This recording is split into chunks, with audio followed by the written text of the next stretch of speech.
What's up guys? كمل لكم دحلو تسقط عنكم أتزلكم وبوت amazing day يخون لكم من دابلكم نهم إكس حوكم تملسكم مسئل لكم على تيو لومي يو بتعمي زحزن عينة فيديونا كنرئي مالتيو أبتي بوستر خمس رأخمو تقناتات تاع قوالتي أبتي بوستر رأخمو قز أنجلي عن كسادا من كوبايلا من كسايلا أفنشايلا مالتيو بتعم بحمق كناتات بالشت إلى زلا بز موروكو ألجيريا خباب تقمت سبيع بز حجي زي أب إنترنت بتعمي ببزح الزور زلو فيديو بز أبقو بتقرنيا كترجمنا خلنا مصوينا مالتيو زبزح بعربن بإنجليشن بخالق بناي سبين قوانقواتات نايزي أساب زيقا على مولو بكا سامي اوسي بتعمي تقرمو مالو كساب كندزي سير ويدما حما نجر على ديو كسب كندزي حسادا ويدما مقنعتي على ديو وي بتعم بزح نجر استرعي له فيديو يزخون زلو بتعم يتحزن زي أسب زي أمالتيو ناتا نجر كنرئينا أبو خلنا دما بز أبا زي جوجو هيلو زفلات زي ببزحي بنيجيريا وين قلا عندنا نفلت أقوم بعلم لخو درجة ስለዝኾነ ብዛዕባኡ ክንዛረብና ማለት እዩ በሓፂሩ ብዛዕባ ናይ ጥንቁልና ብዛዕባ ብጥንቁልና ምኽንያት ዝተበላሸወት ሰብ ክንርኢና ክሳብ ክንደምንታይ ከ ሓይል ኣለዎ ንርእየሉ ቪድዮ ዝኸውን ሓደሽቲ ዝኾንኩም ነዛ ቻናል እዚኣ ሰብስክራይብ ብምግባር ንኽትዓቢ نبوزح حساب نختبت حزي فيديو دما شير اند لايك ግበሩ حسابكم دما بكومنت صحفونا يخو مالتيو نابت بروجرامنا كأتوكمي قدم نابت بروجرامنا مئتونا ግን حاونا دما فنان زبحال تفلتو يقوم بفلاي مأخل تيك توك مالتيو ببزح بكا كاب نبو جميروس قام مشت زرق سابيو ناتو كوناتاتون مز فيديو زحج حيزيو زمصاخو مالتيو ركب سلازلو مجمرتا بتناتو فيديونا نجمر زلو عينت كوناتات ወይ ድማ አምንታይ ኩነታት አሎ እዚ ጥንቁልና ዝባሃል ነገር ወይ ድማ እዚ ናይ ቤተሰብ ካብ ድሕሪት ጀሚሩ ወይ ድማ ዝቀንዓልካ ሰብ ወይ ድማ በቤተሰብ ካ ባዕሉ ማለት እዩ ንዓወት ዲዮም ንዝኾነ ነገር ዲዮም ብደቆም ዲዮም ገለ ዝግብሩ በቃ ካብ ድሑር አተሓሳስባ ዝመፀ ነገር ክሳብ ክንድምንታይ አፌክት ይገብር ክንሪኦይና ማለት እዩ እዚ ነገር ድማ ኣብ ዓዲ ጥራይ ዘይኮነ ዝተረፈ ማዕረ ንሕናውን ተሰኪምናዮ ናብትስ ተሰደድናዮ ዓድታት ሒዝናዮ ከምናኣቱ ንርእየሉ ጉዳይ ማለት እዩ ሰብ ዝሰናኸለሉ ጉዳይ ብኸመይ ከናብቲ መንገዲ ዓወት ንኸይድ ዘርእየና ቪድዮ ሰናይ ምክትታል ይኹነልኩም ሌትስ ጎ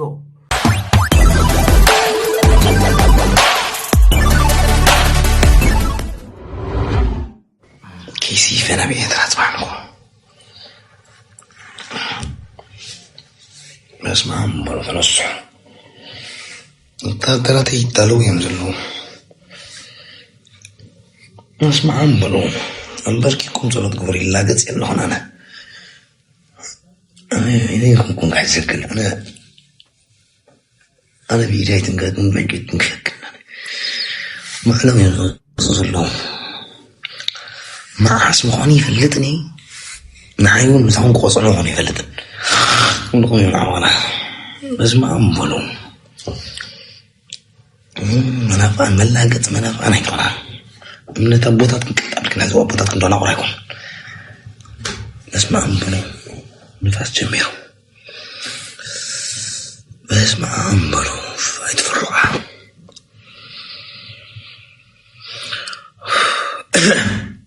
نعيد الشغل لي نبصون تشغلوا صبوا يزلوا أنا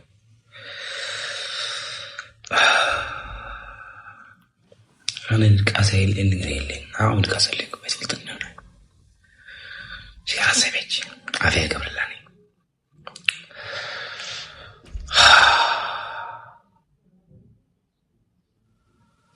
أملاخناكو أملاخ بوضاتنا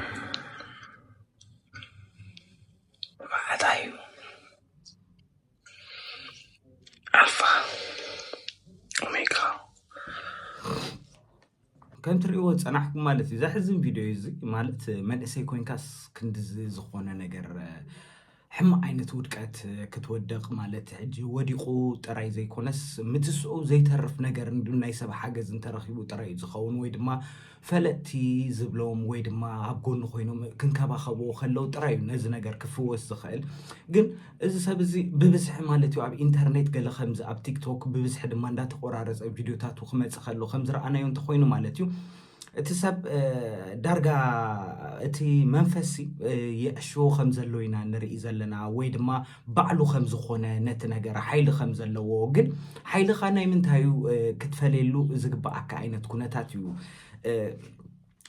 በቃ ፈልዩ ዝፈለጠ ኮይኑ ይስማዓኒ ማለት ሙሉእ ንሙሉእ ጠሊቑ ዝኣትወሉ ነገር እዩ ግን ሰላሙን ኣስኢንዎ ኣሎ ማለት እዩ እዚ ከም ንሪኦ ፀናሕናዩ እዚ ሰብ መጀመርታ እንታይ ይመስል ነይሩ ወይ ድማ እንታይ ዓይነት ኣመለኻኽታ ነይርዎ ኣብዚ ስእሊ እዚ ከም ትሪእዎ ዘለኹም ማለት እዩ ደሓን ዝኾነ ወዲ ዝኾነ ናቱ ዝኾነ ፅባቐ ዘለዎ ማለት ውሽጥኻ ፅቡቕ ክኸውን ከሎ ኣብ ደጌኻ ከማን እዩ ዝረኣይ ኣብቲ ዘረባኻ ከማን ተቐባልነት ዘለዎ ዝኾነ ዝተባረኸ ዝኾነ እንታይ ኢና ንብሎ ቅኑዕ ዝኾነ ነገር ክንዛረብ ከለና ፅቡቕ ኣለና ማለት እዩ ከምዚ ዓይነት ዘረባታት ምዝራብ ሓለፍታ ገለ ክገብረልና ክጅምር ከሎ ግን ኣብ ሕማቅ ኩነታት ኣለና ማለት እንድዩ እዚ መንፈስ ብጣዕሚ ሕማቅ መንፈስ በቃ ስለ ዝኾነ ማለት እዩ ናይ ፍናን እንኳን ድሓን ከምዚ ኢሉ ካብዚ ይቋረፅ ወይ ድማ ካብዚ ይቀፅል ኢና ንብሎ ሕጂ ካብዚ ንድሓር ንሪኦ ዝኸውን ናይዛ ጓል እዚኣ ከመይ ገይሮም ከም ዘበላሸዎ እቲ ምክንያት ከምዚ ክትኾነሉ ዝኽኣለትሉ ምክንያት ድማ ክነግረኩም እዩ ማለት እዩ እንደን ካብዚ ዓይነት መንፈስ እዚ ይሰውረና ብዘይ ንፈልጦ ዓይነት መንገዲ ድማ ደቂ ሰባት ንኸይፃወቱልና ዓብ ዝኾነ ትርር ዝበለ ሃይማኖታዊ እምነት ክህልወና ኣለዎ ኣብ ኣምላኽ ዘለና እምነት ሞር በቃ ሞር ተሪር ክኸውን ኣለዎ እዩ ዝብል ማንም ሰብ እንዳመፀ ክፃወተልካ ገለሲ ብጣዕሚ ኬፍ መዓንዱ ማለት እዩ ብጣዕሚ ኢዝ ኖት ፌር በቃ ፀላኢኻ መቸስ ኣይትፈልጦን ኢኻ ብምንታይ ቀኒኡልካ ብምንታይ ኣባኻ ክዕወተልካ ደልዩ ንፈልጦ ነገር የብልናን ዝበዝሐ ሰብ ሕጂ በቃ ስማይል እዩ ማለት በቃ ብሰሓቕ ኣብ ጎንኻ ኮይኑ ከም ደጋፊኻ ገለ ብምዃኑ እዩ ከጥቃዓካ ዝደሊ ሰብ ከማን ዝጥቀመሉ ዓይነት ሜላታት ማለት እዩ ኣብ ቅድሚ ገፅካ ብድሕሪ መጋረጃ ግን ብዙሕ ነገር ይገብር እንደን ናይዛ ሰብ እዚኣ ኩነታት እስኪ ንርአዮ ኦኬ እዚኣ እታ ሰብ እዚኣ ማለት እዩ ኣብቲ ፅሑፍ ከም ትሪእዎ ዘለኹም ዘ ሪዛልት ኦፍ ብላክ ማጂክ ማይ ኣላህ ኪር ኤንድ ሄልስ ደ ሲስተር ኤንድ ኦል ዛት ሳፈር ፍሮም ከርስስ ኤንድ ስፔልስ ይብል ኣሎ ማለት እዩ እንታይ ዝብል ዘሎ ከምዚ ትሪእዋ እዚኣ ሰብ እዚኣ ኣፍንጫኣ ኩሉ ተበላሽሎ እዚ ኣብ ክሳዳ ዘሎ ድማ ብዙሕ ዓመት ሽጋራ ካብ ምስሓብ ሰባት ከም ዝኾኑሉ ነገራት ኣሎ ግን ከምኡ ኣይነበረን ማለት እዩ ኣብቲ ታሕቲ ከም ትሪእዎ ዘለኹም ኣብ ስእላ ብዝተገብረ ነገር እዩ ማለት እዩ ኣብ ስእላ እንተሪእኹሞ ዳርጋ 3 መርፊዓ መስማርያ ገይራትላ ማለት እዩ እዚ ጁጁ ዝበሃል ነገር እዚ ናይ መስማር እቲ ዝኸፍአ ናይ ጥንቁልና እቲ ዝኸበደ ዓይነት ጉዳይ ማለት እዩ ንስኻ ክተልዕሎ ኣይትኽእልን ኢኻ ንምንታይ ቀልጢፍካ ክትበላሾ ስለ ትኽእል በዚ ነገር እዚ ብትክክል በቲ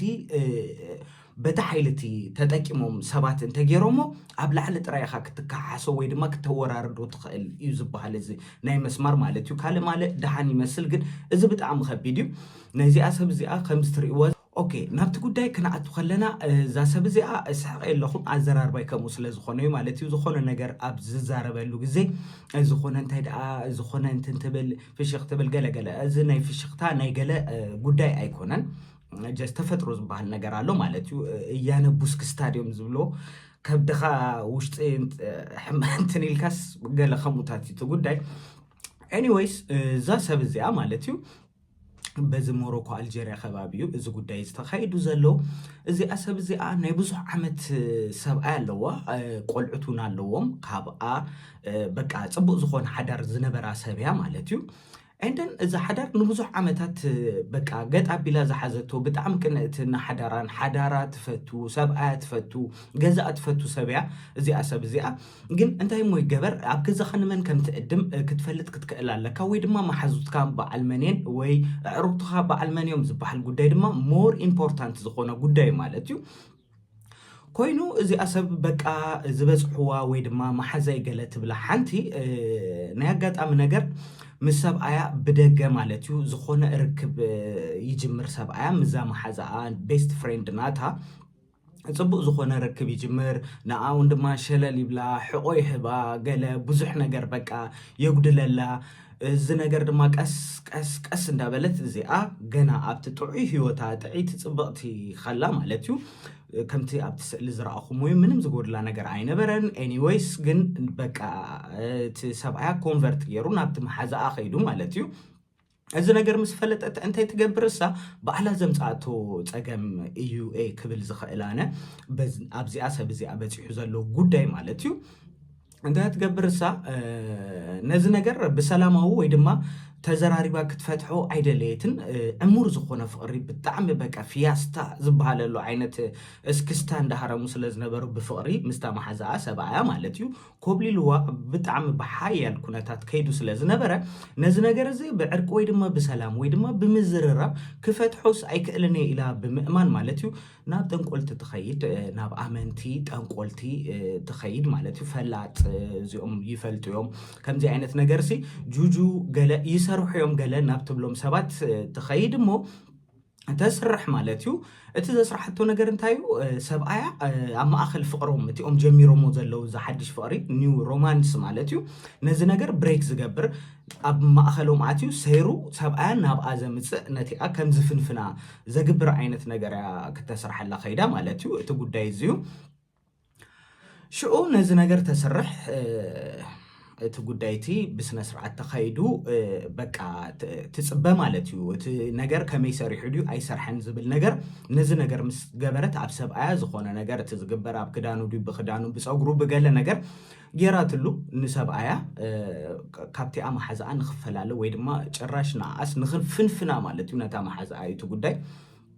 ከምኡ ምስ ኮነ እቲ ጉዳይ ናብ ምንታይ ተቐይሩ እንተይልኩምኒ ናታ መሓዛ ዝነበረት ግን መሓዛኣ ከም ዝኾነት ኖርማል እምበር ትፈልጣ ዝነበረት መንነታ ኣይትፈልጥን እያ ነይራ ማለት እንታይ ዓይነት ሰብ ከም ዝኾነት ኣይትፈልጥን እያ ነይራ ማለት እዩ እታ መሓዛኣ ናይ ቤተሰባ በቃ ዓበይቲ ዝበሃሉ ከምዚ በቃ ብጣዕሚ ፈላጣት ደብተራታት ዘረግንዲ ሃረግ ናታ ናይ ብለድ ላይን ናታ ናይ መሓዛኣ ማለት እዩ ጠንቆልቲ እዮም ነይሮም ዓበይቲ ጠንቆልቲ በቃ ዓበይቲ በቃ ብጣዕሚ ውሩያት ዝኾኑ እዚኣ ሰብ እዚ ኣይትፈልጥን እያ ነይራ ሽዑ ነዚ ነገር ምስ ገበረትላ እቲኣ ፈሊጣ ማለት እዩ እቲ ጉዳይ ከመይ ድዩ ዝኾነ ነገር ጁጁ ወይ ድማ ዝኾነ ነገር ኣብ ሓደ ሰብ ከምዚ ጥንቆላዊ ወይ ድማ ሕማቕ መንፈስ ብላክ ማጂክ ክትጥቀም ከለኻ እቲ ሳይንስ ከም ዝብሎ ወይ ድማ እቲ ከምዚ ኣብ መጽናዕቲ ከም ዝረኸብናዮ ማለት እዩ ብመንፈስ ትራኸብ ኢኻ ንስኻ መን ከም ዝገበረልካ ትፈልጥ ኢኻ ከም በቃ ንሰባይ ትዛረቡ እምበር መን ከም ዝገበረልካ ትፈልጥ ኢኻ ክልቲኻስ ብውሽጢ ብመንፈስ ትራኸብ ኢኻ ማለት እዩ ትናበብ ኢኻ እቲ ፀወታቲ እቲኣ ፈሊጣ ማለት እዩ ከምዚ ምስ ፈለጠት ሽዑ እቲኣ ብጣዕሚ ብምሕራቕ ብጣዕሚ በቃ ኣባይ ከመይ ማለት እንታይ ዓይነት ድፍረት ዲስሪስፔክት ጌራትኒ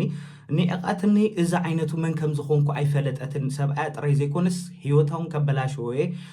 ንደቃ ኢላ ኸማን ከምዚ